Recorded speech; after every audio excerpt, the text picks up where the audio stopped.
तत्सवितुर्वरेण्यं भर्गो देवस्य धीमहि धियो यो नः प्रचोदयात्।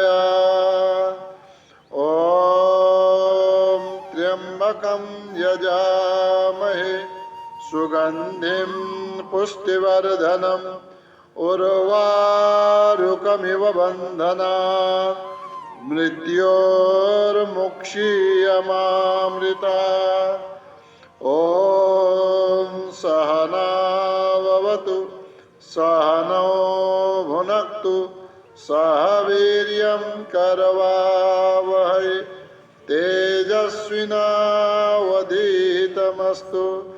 मा विद्विषावहै।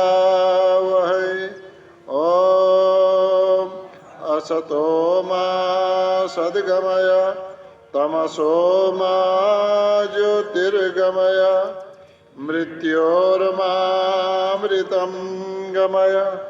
ॐ शान्ति शान्ति शान्ति। सबैलाई नमन। ओम प्रणाम छ। हार्दिक स्वागत छ यहाँहरू सबैको आजको यस स्वाध्याय कक्षामा। हामी रामचरितमानसको स्वाध्याय गरिरहेका छौं। बालकाण्डमा हामी छौं। 278 नम्बरको दोहा हामीले स्वाध्याय गरिसकेका छौं। त्यसपछिको चौपाईको आज स्वाध्याय हुन्छ। शास्त्रहरूको ग्रन्थहरूको हामीले यहाँ चर्चा गर्ने सौभाग्य हामीलाई मिल्यो। स्वाध्यायमा एउटा के कुरा ध्यान राख्नु पर्दछ भनेपछि हाम्रो सनातन धर्ममा अनि हाम्रा संस्कृतिका धर्म ग्रन्थहरू अध्यात्मका अनेकौं ग्रन्थहरू छन्। अनेकौं ग्रन्थहरू हुन सक्छ कहीं विद्वानहरूका बुद्धिका अनुसारले, ऋषिहरूको आफ्नो परम्पराका अनुसारले अनि ग्रन्थहरूको मर्ममा कहीं भेद हुन सक्छ। तर हामीले तत्काल रूपमा त्यसै अनुसारले हामीले आत्मसात गर्नुपर्ने हुन्छ। कुन रूपमा? जुन बेला जुन ग्रन्थ हामी पढिरहेका छौं हामीले त्यसैलाई सर्वोपरि मान्छौं, त्यसैलाई सत्य मान्छौं अनि त्यसैका आधारमा हामीले व्याख्या गर्छौं। कुनै पनि ग्रन्थ पढ्ने बेलामा कुनै पूर्व ग्रन्थ वा अन्य ग्रन्थको मतभेद आएको अवस्थामा वर्तमान ग्रन्थका अनुसारले अगाडि बढ्छ। यसले गर्दा के हुने भयो? हामी अनेक साहित्यका मतभेदमा हामी अल्झिने भएनौं। अहिले यो पढ्दैछौं वा भोलि अब अनेकौं रामायण छन्, सयौं रामायण छन्। सयौं रामायणमा कहीं न कहीं त भाइ केही न केही फरक त होला है। त यहाँ यो थियो, यहाँ यो थियो, यसमा हामीले जान्दैनौं। यो हाम्रो यहाँनिर स्वाध्याय गर्ने बेलामा सुरुका बेलामा यी कुराहरू भनिएका हुन्। हजुरहरू जो बीचमा आउनुभयो, मैले मात्र पुरानो कुराको पुनरावृत्ति मात्रै गरिदिया हो, सबके यी शब्दहरूको, वाक्यहरूको, कि हाम्रो किनकि स्वाध्याय गर्नेवाला प्रक्रिया कस्तो छ, कसरी हामी स्वाध्याय गरिरहेका हुन्छौँ। कहीँ पुराणहरूमा गयो भने कथाको आधार हुन्छ, उपनिषदमा गयौँ भने त्यहाँ ब्रह्मको, अद्वैतको, द्वैतको आधार हुन्छ। त कहीँ न कहीँ कुराहरू अल्झिन्छन्। त त्यस बेला सबभन्दा राम्रो कुरा के हो भने जुन बेला हामी जो ग्रन्थ पढिरहेका छौँ त्यसको मर्मका आधारमा अगाडि बढ्ने, यो हामीहरूका बीचमा एउटा कुरा तय भएको थियो प्रारम्भमा। अब म आज यहाँहरूलाई परिचय गराउँछु। जो 10 वर्ष पहिलेका हाम्रा साथी हुनुहुन्छ, 10 वर्षदेखिका साथीहरू, संयोजकमा त इन्जिनियर धनसिंह बडालजी हुनुहुन्छ। उहाँ यो हाम्रो स्वाध्याय समितिको संयोजक हुनुहुन्छ। त्यस्तै हाम्रो वरिष्ठ अधिवक्ता पूर्णबहादुर चन्दजी हुनुहुन्छ प्रारम्भदेखि। अनि यहाँ आदरणीय हाम्रो गणेश बहादुर चन्दजी हुनुहुन्छ। हामी जो सुरुको बेलामा, सुरुको भन्नाले 1-2 दिन तलमाथि हप्ता या पहिलो महिना भने पनि, अब त जहाँ हामीले 10-10 वर्ष बितायौँ त 1 महिना ढिलो आयो भन्नुलाई अब केही अर्थ रहेन। मैले यहाँहरूसँग परिचय गराइरहेको थिएँ कि हामी, हाम्रो यो सुरुका योद्धाहरू, यी 3 जना अगाडि बसेका छन्। अच्छा, 1-2 जना अरू पुराना मध्ये हामी यसमा थपौँ। यसपछि यहाँहरू जति यी पुराना 10औं वर्षदेखि यो जो लागिरहेछन्, त म चाहन्छु हजुरहरू ताली पिटेर स्वागत, धन्यवाद, स्वागत त के बोल, जो आए सब स्वाध्याय वाला बराबर हैन। अनि उहाँ चाहिँ गणेश देव इंजीनियर साहब, हेर्दै जानुहोस् है।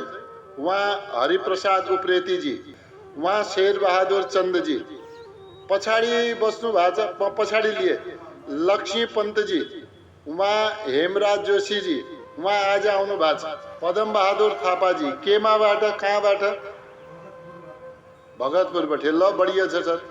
उहाँ भीमजी यहाँ पछाडि हैन, भीम भण्डारीजी, उहाँ पछाडि हाम्रो लक्ष्मी जोशीजी, यहाँ हजुर बलबहादुर महताजी और स्वास्थ्यबाट, तारा, तारा प्रसाद भण्डारीजी, गणेश बहादुर चन्दजी, यी सोनी देवलजी हुन्, यी मुख लुकाएर चाहिँ भुवनेश्वरी नाथजी हैन, यी अब योगकै हुन्। यी राधेश्याम भट्टजी, पछाडि पवन पनेरुजी, उहाँ नवनी चन्दजी। अब जो भए पनि आफ्नो सबको केही न केही गरेको पृष्ठभूमि हुन्छ। सबैलाई यहाँ जो आउनु भएको छ, यहाँ केही पनि छैन भाइ, यहाँ केही शुल्क छैन, पैसा दिनु पनि केही छैन, फुलमाला लगाइदिनु पनि छैन, धन्यवाद भनिदिनु पनि छैन हैन, ना भन्छन् नि, धन्यवाद भनिदिनु पनि छैन। बस आउनुहोस् बडा श्रद्धा भावले आफ्नो पुस्तक, जो पुस्तक हामी पढ्छौँ यहाँ कोही राख्दैनौँ, हजुरहरू पुस्तक ल्याउनुहोस्, यहाँ राख्नुहोस् वा लैजानुहोस्। पछि यो स्वाध्याय समाप्त भएपछि पुस्तक हजुरको, जुन बेलाको भने हामी यहाँ राख्दैनौँ। अरू पुस्तक, 1-2 पुस्तक हामीसँग अतिरिक्त हुन्छन्, कोही नयाँ आयो भने उहाँलाई दिन। यदि निरन्तर हजुरहरू आउन चाहनुहुन्छ भने आफ्नो पुस्तक लिएर आउनुहोस्। यहाँको पुस्तक भनेको अस्थायी रूपमा हो, यहाँको केही छैन, बस आउनुहोस्, बस्नुहोस् हैन, कसैले प्रसाद ल्यायो भने खानुहोस्, बाँकी केही छैन, मजाले आउनुहोस्। यो स्वाध्याय गरौँ, यो सकिएला के गरौँला भने त अर्को चालु होला हैन, यो सकिएपछि अर्को चालु होला, त्यो के होला त्यो त्यसै बेला निर्धारित गरौँ। अझ त यसमा 1 वर्ष अझ लाग्ला लगभग। यस्तै आज यो परिचय र यस्तै भन्ने मन लाग्यो। यहाँहरू सबैलाई मेरो तर्फबाट धेरै धेरै धन्यवाद छ। अति विनीत मृदु शीतल बानी, बोले राम जोरी जुग पानी, सुनहु नाथ तुम सहज सुजाना बालक बचनु करिय नहीं काना बररे बालको एक स्वभाव इना संत विदुषहि काऊ देहि नाही कछु काज बिगारा अपराधी में नाथ तुम्हारा। प्रसंग चलिरहेको छ जनकपुरको। धनुष यज्ञको प्रसंग छ। परशुरामजी र लक्ष्मण बीचको संवाद चलिरहेको छ। परशुरामजी र लक्ष्मणजीका बीचमा तीक्ष्ण विवाद चल्यो, तीखा तीखो विवाद चल्यो। अनि यहाँसम्म सबैले सोचे कि आज लक्ष्मणको मृत्यु निश्चित छ। राजा जनकले पनि रोक्नु भयो। मस्त करहु अनुचित भल नाही। रोक्नुस् बाबु, रोक्नुस्। अनुचितले अनुचितै गर्छ, नराम्रोले नराम्रै गर्छ, नराम्रोले कहीं राम्रो हुँदैन। त्यसैले आफ्नो भावलाई रोक्नुस्। अझ पनि लक्ष्मणजी व्यङ्गात्मक रूपमा एकातिर गएर कहीं हाँस्ने कहीं के गर्ने गर्न थाल्छ। त त्यहाँनिर मर्यादामा रहेका श्री रामजीले के गर्नुभयो? बहुरी नयन तरे रे राम। अब जब लक्ष्मण जी हाँस्नुभयो त रामजीले अलि कड़क स्वभावका साथमा हेर्नुभयो। अनि त्यो हेराइका साथमा लक्ष्मणजी अलि भयभीत हुनुभयो। अनि एक्लै उभिनु भएको थियो। गुरुका नजिकमा गएर बसे। गुरु समीप गवने सकुची। सकुची भनेको आफ्नो गराईमा संकोच मान्नु भयो। दोस्रो अर्थ सकुची माने लाज मान्नु भयो। अब चुप लाग्नु। परिहरी बानी बाम। बाम माने टेढो टेढो जो बोली राख्नु भएको थियो त्यो बानीलाई छोडेर चुपचाप गुरुजीका नजिक गएर बस्नु भयो। अति विनीत, फेरि विनीत स्वरमा मृदु शीतल बानीमा श्री रामजीले हात जोडेर सुनहु नाथ, हे प्रभु सुन्नुस्। यो बालक दुधमुहे बालक हो, केही बोल्न जान्दैन। फेरि बालकको कुरालाई ज्यादा कान लगाउनु हुँदैन। कान लगाउनुको मतलब के भयो? ज्यादा ध्यान दिनु हुँदैन। त्यसैले यो बालकलाई छोडिदिनु। बररे बालकु एक स्वभाव। बररेका दुई अर्थ भयो। एउटा यसरी यो चिल्नेवाला यो अरिङ्गाल टाइपको, अरिङ्गालै भन्छ वा अरिङ्गाल टाइपको, यो आँखा नजिक आउँछ अनि यो आँखामा सुन्निने, या भनौँ अरिङ्गालै भनौँ अहिलेका लागि, किनकि अर्को शब्द मिलेन मलाई। अझ एउटा वनस्पति पनि हुन्छ। यहाँ वनस्पतिको अर्थ यहाँनिर वनस्पति पनि बररै अर्थमा जान्छ, तर यहाँनिर वनस्पतिको अर्थ लागेन। अरिङ्गालले पनि अब कहीँ आएर हातले तलमाथि गर्दाखेरि अरिङ्गाल आयो, कहीँनिर टोकेर गयो भनेपछि त्यसलाई के दोष दिनु? त्यसलाई पनि दोष दिँदैन। अब बालकले तलमाथि भन्यो, केही तीक्ष्ण कुराहरू गरे, तीखा कुरा गरिदियो भने बालकप्रति पनि मातापिताले या गुरुजनहरूले, श्रेष्ठजनले दोष लगाउँदैनन्। बररे बालको, अरिङ्गाल जातिको होस् वा बालक होस्, एक स्वभाव, यिनीहरूको स्वभाव एउटै हुन्छ। तर यिन सन्त विदुषहि काऊ। यिनीहरूलाई न विदुषै काऊ, यो कुनै पनि हालतमा, काऊको अर्थमा जति उनीहरूले विपरीत कर्म गरे पनि सन्त जो हुन्छ, सज्जन जो हुन्छ, न विदुषही, उनीहरूलाई दोष लगाउने काम गर्दैनन्। यानी कि बालकलाई दोष दिइँदैन, अरिङ्गाल जस्तालाई पनि दोष दिइँदैन। के दोष दिनु? अब उसले जायो आफ्नो डङ्कै मार्ने हो, टोकेरै जाने हो। अब त्यसमा उसलाई दोष दिएर के गर्नु? त्यो उसले आयो टोकेर गयो। अब त्यस्तै कहीँ मौका पर्यो, सर्पले टोकेर गयो, अब सर्पलाई दोष दिएर के गर्नु? उसको स्वभावै त्यो टोकेर जानु हो। त्यही नाही कछु काज बिगारा। हे ऋषिवर, परशुरामजीलाई रामजी भन्दै हुनुहुन्छ, एक त अरिङ्गालाई दोष दिन मिलेन, त्यस्तै बालकलाई दोष दिन मिलेन। फेरि विद्वानको काम के हो, सन्तको काम के हो? त्यो जस्तै विपरीत कर्म गरे पनि दोष नदिने। अच्छा, त्यसमाथि अलि चकचके स्वभावको छ, त्यति त हो, अरू त केही बिगारेन। फेरि त्यही नाही कछु काज बिगारा। हजुरको काज भनेको के हो? हजुरको काम भनेको के हो? धनुष भङ्ग हुनु त हो। भाइ धनुष भङ्ग भयो, धनुष भङ्गमा लक्ष्मणको के हात? केही छैन। त्यही नाही कछु काज बिगारा। यो काम बिगार्नुमा लक्ष्मणजीको कुनै हात छैन। अपराधी मैं नाथ तुम्हारा। अब आएर खोल्नुभयो कुरा, अपराधी मैं, हे नाथ तुम्हारा अपराधी मैं। हजुरको अपराधी त म हुँ। यदि दोष केही दिनु छ, दण्डको भागी यदि हुन्छ भने जसले अपराध गरेको हो त्यसलाई दिनुहोस्, यो बालकलाई क्षमा गरिदिनु हो। बररे बालको एक स्वभाव, इनहि न संत विदुषहि काऊ।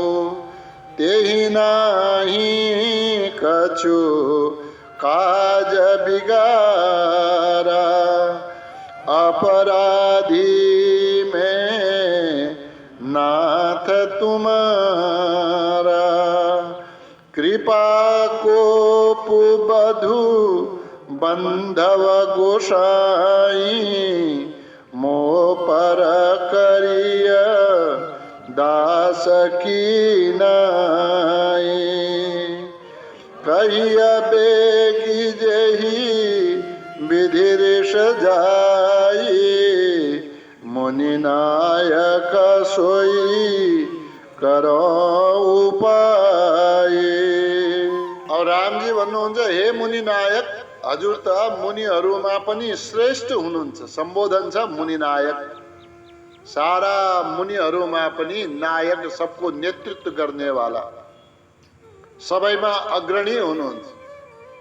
फेरि मुनि कस्तो हुन्छ त? मुनि नायक भनेपछि मुनिको भाव के भयो? मौन रहनेवाला। मुनि कस्तो हुन्छ? मनन गर्नेवाला। हजुरले क्रोध गर्नु उचित होइन। त्यसैले अब यसो गरौँ, मुनि नायक सोई करौं उपाय। हे ऋषिवर, अब एक काम गरौँ, हजुरले जसरी यो रिस त्याग गर्नुहुन्छ वा हजुरको क्रोध जसरी जान्छ त्यसरी त्यो उपाय गरौँ। के गर्नुपर्ने हो? अपराधी म हुँला, अपराधी म हुँ। हजुर म माथि दया गरेर कृपा गर्ने भए कृपा गर्नुहोस्, कुरा खतम। अब होइन, म त जसले यो धनुष भङ्ग गरे मारिदिने हो भनेपछि मै हो। अब त केही बवाल हुँदैन। वध गर्नु छ गर्नुहोस्। अब होइन, कहीँ लगेर जाने हो, बाँधेर राख्ने हो भनेपछि मलाई पनि बाँधिदिनुहोस्, लगेर जानुहोस्। मोह पर करिय दास की नाई। म माथि जसरी दाससँग व्यवहार गरिन्छ त्यस्तै मसँग पनि दासको व्यवहार गर्नु। चाहे कृपा गर्नुहोस्। कोपु भनेको कोपो माने क्रोध, रिस गर्ने भए गर्नुस्। बधु, बधु माने मार्ने भए मार्नुस्। बधव गोसाई, गोसाई हे स्वामी बधव बाँधेर राखिदिनुस्, थुनिदिनुस्। जे जस्तो हुन्छ ममा दासको जस्तो, यानी कि हजुरको सेवक हुँ म। स्वामीले सेवकका साथमा जस्तो व्यवहार गर्नुपर्छ त्यस्तै व्यवहार गर्नुस्। हजुरले आज्ञा दिनुस्, हजुरको आज्ञाको पालन गर्न म तयार छु। बस अब एक काम गर्नुस्, हजुर रिस नमान्नुस्, रिस नगर्नुस्। कहिया भन्नुस् त, बेगी शीघ्रतापूर्वक जेही विधि रिस जाई। जसरी हजुरको रिस जान्छ त्यसरी मलाई भन्नुस्, म त्यही गर्न तयार छु। मुनिनायक सोही करो उपाय, त्यही उपाय हामी गरौँ जसबाट हजुरको रिस समाप्त हुन्छ। कृपा कोप बधु बधव गोसाई, मो पर करिय दास की नाई। कहिया बेगी जेही विधि रिस जाई, मुनिनायक सोई करो उपाय। कह मुनि राम जाई रिस कैसे, अजहु अनुज तव चितव अनेसे। यही के कंठ कुठारु न दीना, तो मैं काह को पुकरी कीना।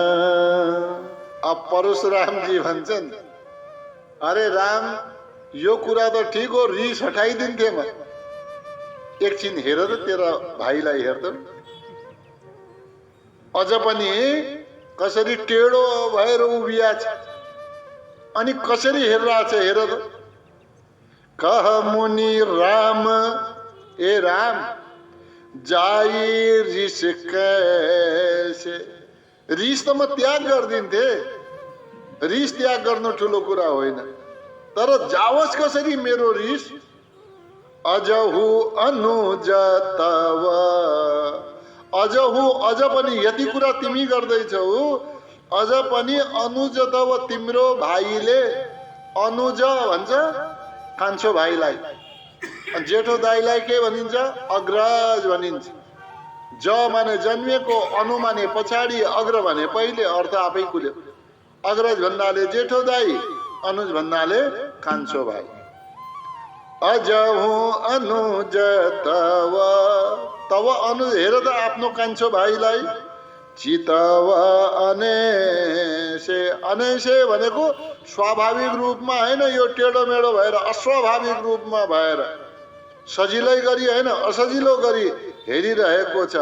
त्यस्तै चितव, चितव भने हेरिरहनुलाई, कसरी हेरिरहेछ हेर त। यही के कंठ कुठारु न दीना, कसरी शान्ति हुन्छ। यसको घाँटीमा मैले फर्सा चलाएकै छैन, जब यसको घाँटीमा फर्सा चलाउँछु अनि मलाई मेरो रिस शान्त हुन्छ, तर मैले चलाएकै छैन अझसम्म। तो मैं कह को पुकरिकिना, यसको घाँटीमा कुठारा नचलाएसम्म मैले रिस गरेर पो के गर्छु। रिस मैले अब गर्यो भन्नुस् वा नगर्यो भन्नुस्, तो मैं काह को पो करू किन। अब मेरो रिसले के पो गर्या छ र, रिसले काम गर्यो भन्नुहुन्थ्यो। यदि यसको कण्ठमा मेरो फर्सा चलेको भए त ठिकै हुन्थ्यो है, रिस गर्यो मार्यो भन्ने। ऊ अझ ठाडै छ, हेर कसरी हेरिरहेछ। अनि म यहाँ रिसाएर पो के गर्यो, मैले के बिगारे रिसाए।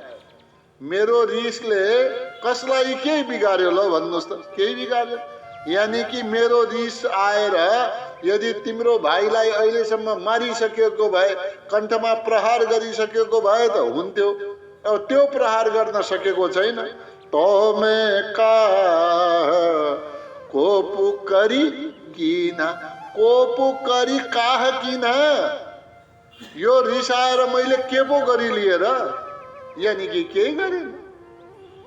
कह मुनि राम जाए रिस कैसे, अजहूं धनुज तवा चितावा अनैसे, यही के कंठ कुठारु न दीना, तो मैं काह को पुकरि कीना।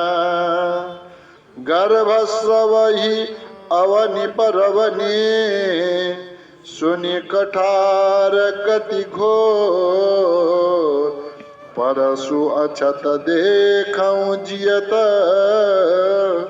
बैरी भूप किशोर। अवनिप गर्भस्रवहि, अवनिप मानी के आयो ख्याल, अवनिप, अवनि माने पृथ्वी, प माने पालन गर्ने वाला यानी कि राजाहरू, अवनिप माने राजाहरूका यी जो स्त्रीहरू छन् यिनीहरूको गर्भ स्रवही, गर्भ खस्ने गर्दथ्यो। कब? रवनी सुनि, यसको आवाज सुनेर वा र कुराहरू सुनेर नै, कुठार गति घोर, यो भयंकर फर्साको गति यस्तो छ भनेर त्यसको आवाज सुन्नु। अर्को अर्थ के भयो? या त्यसका गरेका कार्यहरूलाई सुनेपछि राजाकी पत्नीहरूका गर्भ खस्ने गर्छ। यस्तो हो यो मेरो फर्सा। तर भन्नु खोजेको के हो? परशु सामान्य नभए पनि यसले गरेका कृत्यहरू सुन्ने बित्तिकै राजाकी रानीहरूका गर्भ तुहिन्थे भने अहिले यो परशु सामान्य भएर पो के गरेका छु मैले? सामान्य भएर पनि मैले के गर्न सकेन? परशु अछत देखौ, सामान्यमा परशु छ यहीँनेर हुँदा हुँदै पनि जियत बैरी भूप किशोर, यो बैरी लक्ष्मण, यो राजकुमार अझ पनि जिउँदै बाँचेको छ। मेरो यो परशुको यदि महिमा गाएर म के गरौँ? गर्भस्रवहि अवनि परवनि, सुनि कुठार गति घोर, परशु अछत देखौं जियत, बैरी भूप किशोर।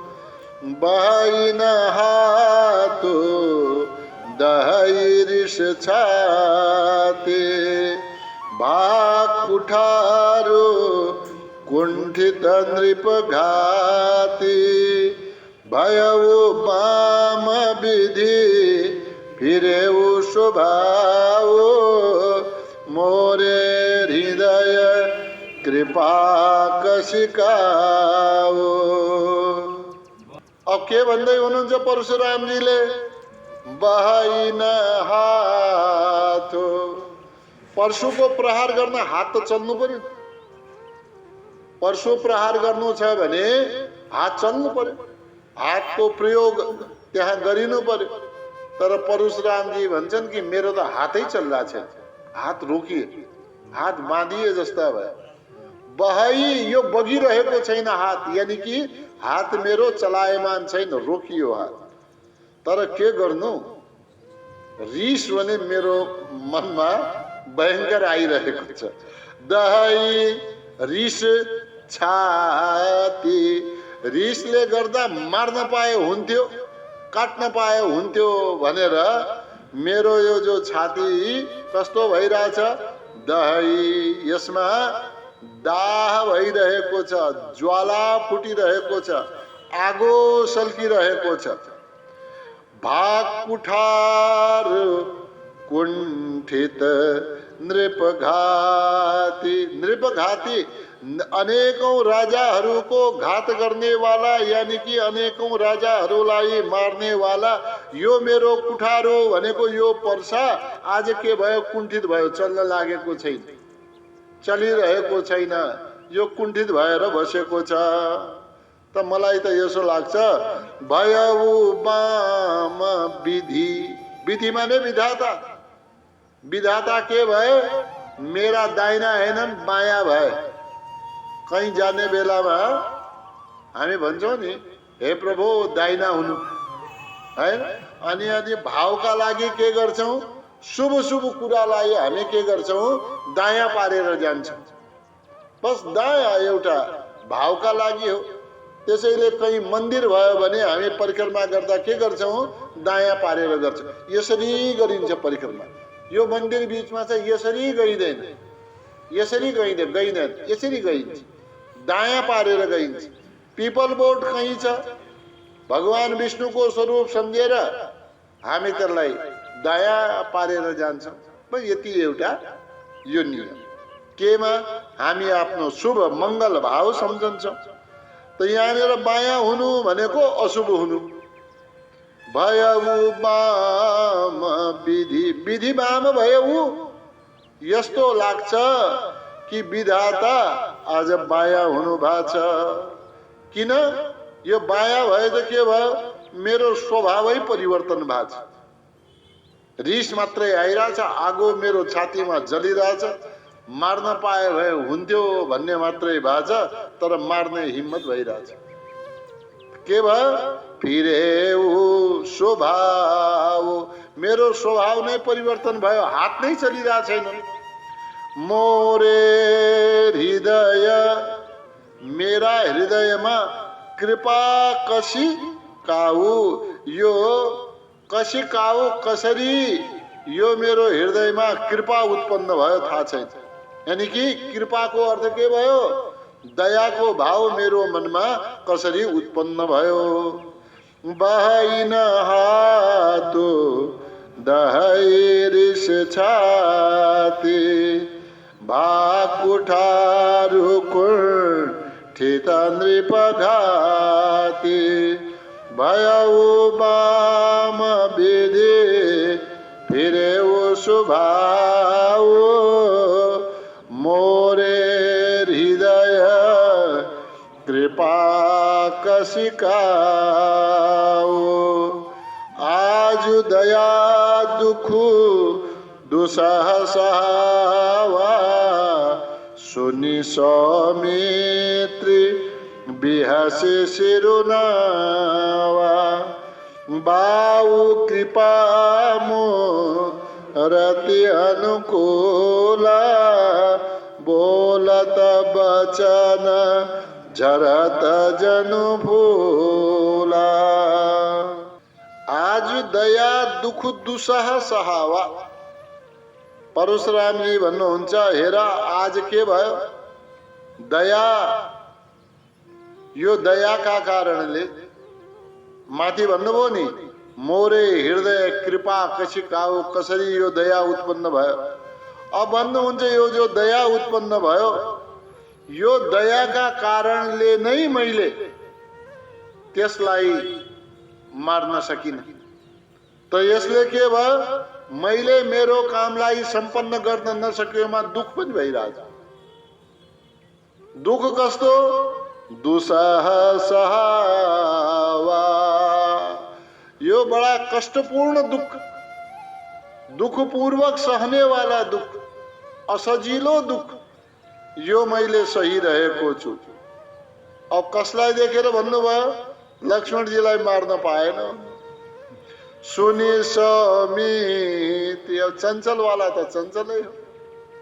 सुनि सौमित्री, सौमित्री भन्नाले को, लक्ष्मणजी, किन भनियो सुमित्राजीका पुत्र सौमित्री, कुरा बुझियो नि त। सुनि सौमित्र, सुमित्राका पुत्र लक्ष्मणजी बिहसे सिरुनावा, टाउको त उठाउनु भएन, टाउको माथि दियो, टाउको तल गर्नुभयो, तल गरेर हाँस्नुभयो हैन, तल गरेर हाँस्नुभयो। के भन्नुभयो, बाऊ कृपा मूर्ति अनुकूला, बाहु कृपा हजुरका यहाँबाट बग्नेवाला जो वायु छ त्यसले पनि कृपा गर्यो। अनि अरु के भयो? मूर्ति अनुकूल हजुरको जस्तो मूर्ति छ त्यसका अनुकूल नै बोलत वचन झरत जनु फूला। हजुरको त आहा माथि के भन्नुभएको थियो हेर्नुहोस्, कहाँ व्यङ्ग गर्दै हुनुहुन्छ। माथि के भन्नुभयो? आज दया, आज जो यो दयाका कारणले मलाई दुख भइरहेको छ, दयाको भाव प्रकट भइरहेको। अनि अरु कुरा के दुख के को लाग्यो भन्दै हुनुहुन्छ? दुख लाग्यो कि मार्न सकिन? कुरा बुझ्नुभयो नि? आफै भनाइमा दुवै कुराहरू त्यहाँ परशुरामजीका आए। तब यहाँ भन्नुभयो वायु कृपा। लक्ष्मणजीले शिर निहुराएर भन्दै हुनुहुन्छ कि वायुका कृपाले, हजुरको कृपाले के भयो? वायु कृपा मूर्ति अनुकूला, हजुरको आफ्नो मूर्तिका अनुकूलले बोलत वचन झरत, हजुरका त आहा हैन, यसलाई मार्न पाएको छैन, कष्ट हुँदैछ भने हजुरका बोलत वचन, हजुर जो बोलिराख्नु भएको छ यस बेला त आहा के अरू थोरै केही झरिरहेका छन्, झरत झरिरहेको जनु फूला, फूल वर्षाइराख्नु भएको छ हजुरले। त भन्न खोजेको बोल्ने त्यति कठोर शब्द त अब ममा दया आयो भनेपछि त लक्ष्मणजीले भन्दै भयो तर फूल झरिरहेछन्। जो शब्द यी बोलिरहनु भएको छ यी शब्द कस्ता? फूल झरे जस्ता। आज दया दुख दुसहसावा सुनि समित्री बिहासे सिरुनावा। बाहु कृपा मूर्ति अनुकूला बोलत वचन झरत जनु फूला। जो पे कृपा जरि मुनि गाता क्रोध भय तनु राख विधाता। देखु जनक हटी बालकुए किन चाहत जड़ जमपुर गेहु। अब माथि भन्नुभयो कि आज दया, त्यसभन्दा पनि माथि भन्नुभयो परशुरामजीले मोरे हृदय कृपा कसिका हो। आहा मेरो हृदयमा त कृपा उत्पन्न भइरहेको छ, यो कसरी उत्पन्न भयो? लक्ष्मणजी भन्नुहुन्छ कृपा गरेर त हजुरको शरीर यति जलिरहेको छ कठै। कृपाको मनमा भाव छ, दयाको मनमा भाव छ, हजुरको शरीर यसरी जलिरहेको छ। कहीं साँच्चीकै रिस आएको भए त यो शरीर जम्मै पोलिने थियो, त यो शरीरको फेरि रक्षा उनै विधाताले गर्नु पर्थ्यो। जो पे कृपा, हजुर कृपा गर्दै हुनुहुन्छ। जो जरिही मुनि गाता, मुनिको शरीर जलिरहेको छ कृपा गरिरहेको अवस्थामा भने क्रोध भए, यदि साँच्चीकै रिसै उठ्या भए हजुरलाई, तनु राख विधाता, फेरि हजुरको यो शरीर त जलेर भस्मै हुने थियो। अनि कसले राख रक्षा गर्नु पर्थ्यो? विधाता, यो विधाताले नै रक्षा गर्नु पर्थ्यो। देखु जनक हटी बालकुए हो। परशुरामजीले जनकजीलाई भन्नुभयो हेर त जनक, देखु जनक, हे जनक हेर, हटी बालकु एहु, यो बालक बडा हटी छ। अझ पनि यस्तो कुरा गरिरहेछ। किन चाहत जड़ जमपुर गेहु। किन चाहत, किन चाहत माने अब यो चाहिरहेको छ कहाँ? जड़ यो मूर्खले जमपुर यमपुरीमा के गेहु माने घर। अब यसले यमराजको पुरीमा घर बनाउन खोजिरहेको छ, मलाई यस्तै लाग्छ। यानी कि यसको मृत्यु अब हुनेछ हुनेछ।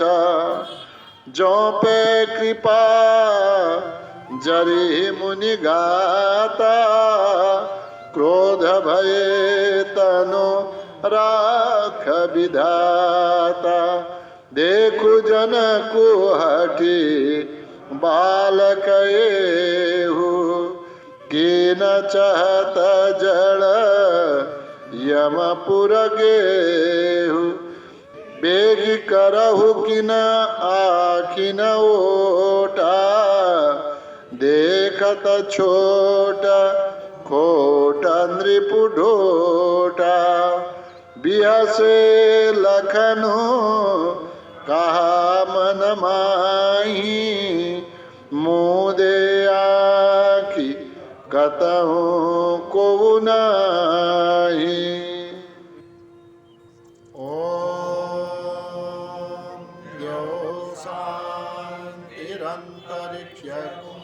शांति पृथिवी शांतिरापः शांतिरोषधयः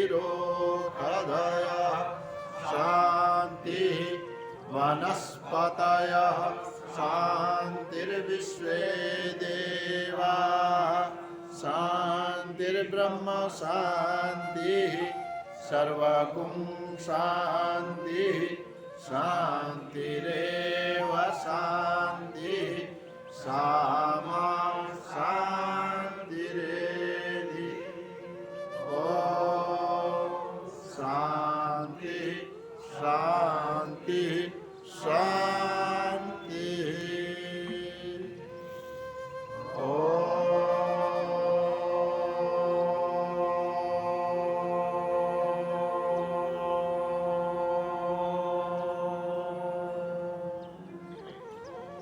ओम नमन सबैलाई प्रणाम, धेरै धेरै धन्यवाद, शुभ दिन।